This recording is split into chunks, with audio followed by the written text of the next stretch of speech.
7 air defence systems अब तक Iran तबाह कर चुका है और गिनती जारी है। और गिनती ईरानी फौज ने कामयाबी के साथ एक बहुत बड़ा ऑपरेशन किया और इसराइल के इंतहाई हसास और अहम फौजी मराकज को निशाना बना दिया। और यह बताया जाता है कि जिन जगहों पे ईरान ने कामयाबी के साथ ये हमले किए हैं वहां पे सिर्फ आग ही आग और धुआं ही धुआं नजर आया और इसराइल के फौजी अड्डे तबाह हो गए। और ईरानी फौज के मुताबिक आज से इस्लामी जमहूरिया ईरान की मुसल्लह अफवाज ने इसराइल की फौजी इंटेलिजेंस एजेंसी अमन को भी टारगेट कर दिया। ये इसराइल की अहम एजेंसी मानी जाती है और यहां पे भी जो है ईरान ने अपने मिसाइल दागे और जो वहां पे लोग मौजूद थे उन्हें भागने का मौका भी नहीं मिला। जो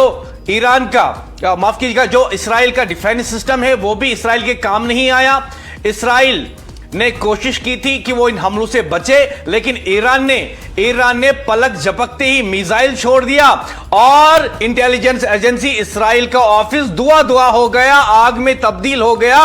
और वहीं पे ये खबर भी सामने आ रही है कि ये जो अमन है जो इसराइली फौज की खुफिया मालूमात जमा करने वाली मरकजी एजेंसी समझी जाती है, इसके साथ साथ इसराइल के इंतहाई खुफिया और ताकतवर साइबर और सिग्नल इंटेलिजेंस यूनिट जिसे 8200 के नाम से भी जाना जाता है उसको भी ईरान ने निशाना बना दिया और उसको भी धुआं कर दिया, आग में तब्दील कर दिया। यानी इस तरीके की जो इस वक्त सूरत हाल बनी हुई है, हम समझ सकते हैं कि जो ट्रंप बार बार कहता है कि हम इस जंग को खत्म करना चाहते हैं और इसराइल भी कहता है कि हम इस जंग को खत्म करना चाहते हैं, लेकिन ईरान बार बार उनसे यह कहता है कि जंग खत्म नहीं होगी, आगाज आपने किया, इख्तिताम हम करेंगे। यानी जिस तरीके से एक तरफ जो स्ट्रेटेजी दी, देख लीजिए आप कि किस तरीके की स्ट्रेटेजी यहां पे अपनाई है ईरान ने। एक तरफ अपने दुश्मन ममालिक ईरान और इसराइल को तबाह कर रहा है और दूसरी तरफ पूरी दुनिया के लिए तेल रोककर दुनिया को यह पैगाम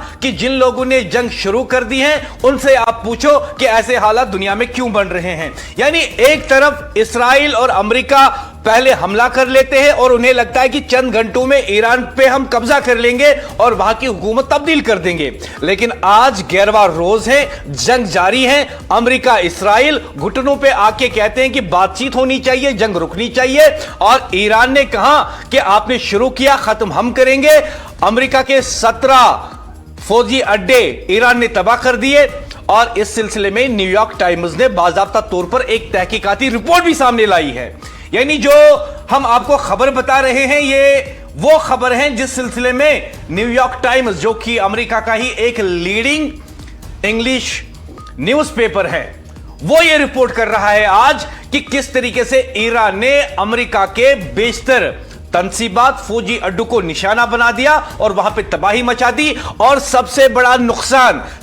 नुकसान जो अमेरिका का इस जंग में किया है ईरान ने वो ये कि जो उनका थर्ड सिस्टम है जिसे दुनिया में सबसे ताकतवर defence system air defence system माना जाता है उसको भी तबाह कर दिया। और कितने, एक नहीं बल्कि 7 third systems, 7 air defence systems अब तक ईरान तबाह कर चुका है और गिनती जारी है क्योंकि ईरान इन हमलों को जारी रखा हुआ है इसराइल के अंदर भी और अमेरिकी ठिकानों पर भी। और जो अमेरिका के फौजी तंसीबात हैं, इंफ्रास्ट्रक्चर हैं, उसको तबाह करने के लिए ईरान लगातार हमले कर रहा है।